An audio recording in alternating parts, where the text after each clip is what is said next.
Welcome in Cartoon World. Today's story is जादुई नील paint का पेड़। प्यारे बच्चों, आपको ये कहानी पसंद आती है तो कहानी को लाइक करें, साथ ही में कार्टून वर्ल्ड चैनल को सब्सक्राइब करें। एक समय की बात है, रामपुर नाम के जंगल में एक पेड़ पर छोटी सी झोपड़ी बनाकर उसमें दो बहनें रहा करती थी। दोनों बहनें देखने में और स्वभाव से अलग थी। एक बहन का नाम बुलबुल तो दूसरी बहन का नाम मोनिता। बुलबुल बहुत सुंदर थी और सुंदरता के कारण उसमें बहुत ही घमंड था। वह मोनी चिड़िया को बिल्कुल भी इज्जत से बात नहीं करती।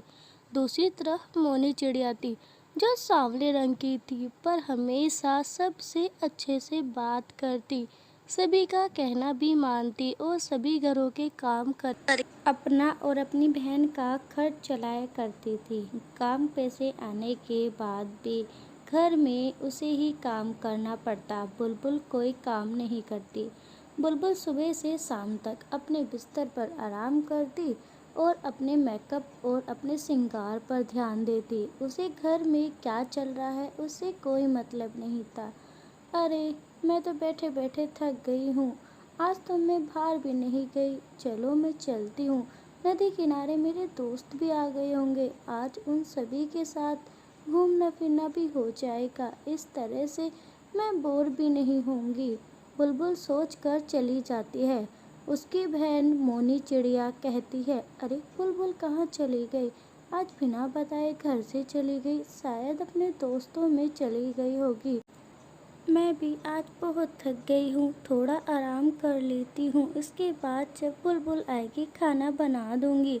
मोनी चिड़िया उसके बिस्तर पर थोड़ी देर बैठ जाती है। तभी बुलबुल आती है। अरे, तुम मेरे बिस्तर पे क्या कर रही हो? क्या तुम्हें इसे गंदा करना है? इसको धो देना, और मैं अभी अपने दोस्तों के साथ नदी पर जा रही हूँ। कुछ समय बाद आ जाऊँगी। फिर बुलबुल घर को छोड़कर नदी किनारे आ जाती है, पर बुलबुल को उसका कोई भी दोस्त नहीं मिलता। इस वजह से बुलबुल गुस्सा हो जाती है। मेरे सारे दोस्त ही लेट आने वाले हैं, पता नहीं कब तक आएंगे। पर तभी उसके सामने अचानक से एक पेड़ आ जाता है, जिस पर बहुत सारी रंग बिरंगी नेल पॉलिश लगी थी। यह देखकर बुलबुल थोड़ी हैरान थी, पर जब उसने पेड़ पर देखा तो वह खुश हो गई। अरे वाह, इतनी सारी नेल पेंट और इतने रंग बिरंग! ये तो मैंने कभी नहीं देखा कि पेड़ पर नेल पेंट आती हो। पर ये तो चमत्कार हो गया है। वैसे भी मेरी तो नेल पेंट काफ़ी पुरानी हो गई थी। अब तो मैं नई नई नेल पेंट लगा सकती हूँ। इतनी सारी है, मैं किसी को भी इनको नहीं देने वाली। इनमें तो लाल, पीले, हरे सभी रंग है।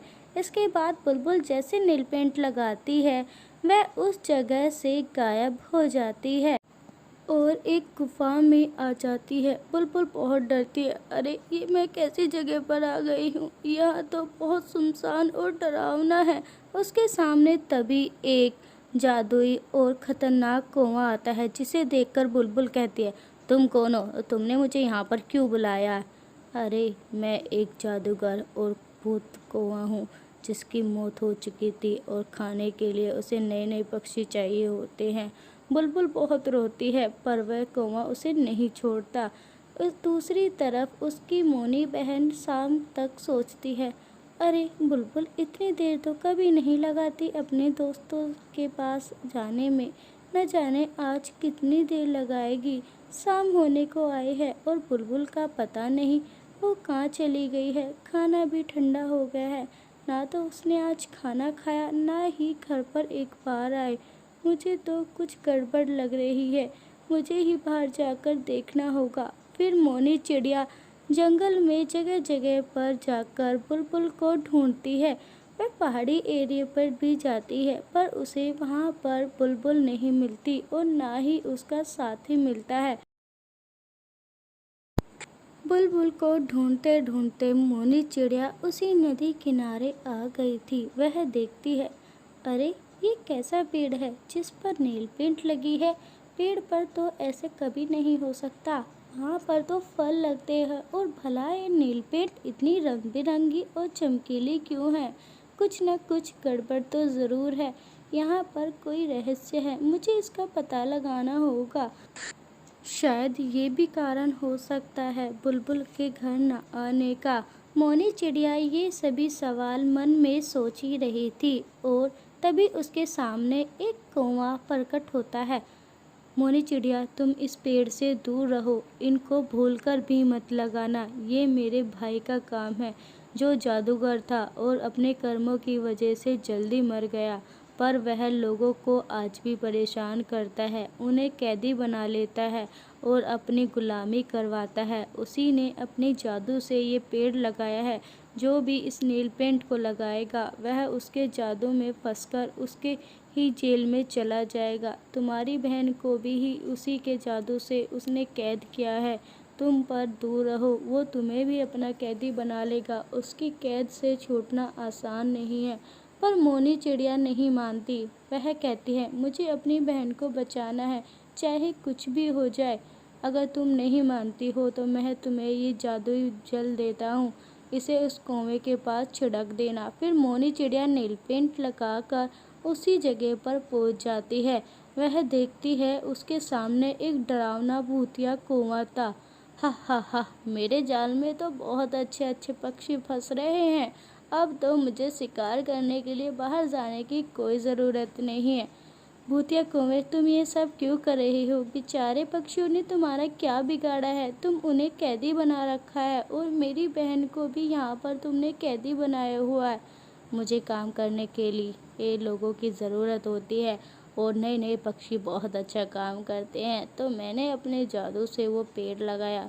जो भी चिड़िया नील पेंट को लगाएगी वो मेरा शिकार बन जाएगी। मौनी चिड़िया उसके ऊपर वही जल फेंक देती है और वो कौवा गायब हो जाता है।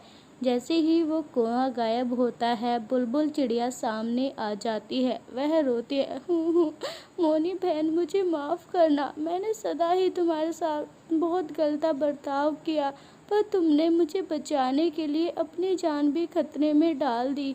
कोई बात नहीं बुलबुल, तुम छोटी हो, तुम गलती कर सकती हो। तुम्हारी जान बचाना मेरा फ़र्ज़ था। इसके बाद मौनी चिड़िया और बुलबुल चिड़िया अपने घर आ जाते हैं और बुलबुल चिड़िया भी अपनी गलती से सीख चुकी थी। अब वह मौनी चिड़िया के साथ बहुत अच्छे से रहती, दिन में उसका काम भी करवाती और अपनी पढ़ाई भी अच्छे से करती, जिसको देखकर मौनी चिड़िया बहुत खुश होती है और वो दोनों अपने उस छोटे से घर में हंसी खुशी रहते हैं। तो प्यारे बच्चों, आपको ये मौनी और बुलबुल चिड़िया की कहानी कैसी लगी? नीचे दिए गए कमेंट बॉक्स में कमेंट करके ज़रूर बताइएगा। साथ ही में अगर आप हमारे चैनल पर नए आए हैं तो चैनल को कर दीजिए सब्सक्राइब। साथ ही में नीचे दिए गए बेल आइकन ज़रूर प्रेस कीजिएगा, जिससे वीडियो का नोटिफिकेशन आपको मिल सके।